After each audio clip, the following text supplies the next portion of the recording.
প্রিয় দেশবাসী, ভাই ও বোনেরা, বর্তমান অন্তর্বর্তীকালীন সরকার হাজারো শহীদের রক্তের বিনিময় লক্ষ কোটি জনতার গণ অভ্যুত্থানের ফসল।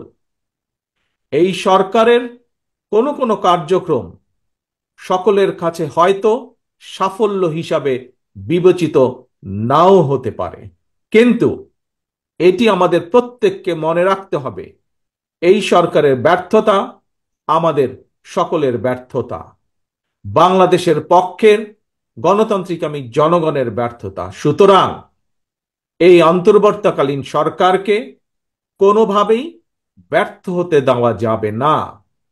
দেশে বিদেশে থেকে নানা রকমের উস্কানিতেও জনগণ অন্তর্বর্তীকালীন সরকারকে ব্যর্থ হতে দেবে না।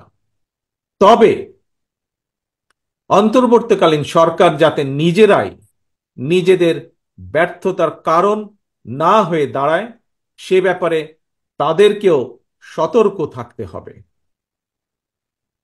বাংলাদেশ কিংবা যে কোনো দেশেই গণ অভ্যুত্থানের মাধ্যমে গঠিত সরকার অবশ্যই জনগণের সরকার। তাই জনগণ অন্তর্বর্তীকালীন সরকারের প্রতি সহযোগিতা অব্যাহত রেখেছে, রাখবে।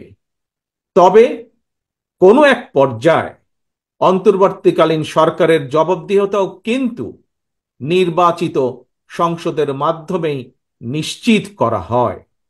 সুতরাং জনগণের রাজনৈতিক ক্ষমতায়নের মাধ্যমে একটি নির্বাচিত সংসদ এবং সরকার প্রতিষ্ঠায় অন্তর্বর্তীকালীন সরকারের সকল সংস্কার কার্যক্রমের প্রথম এবং প্রধান টার্গেট হওয়া জরুরি।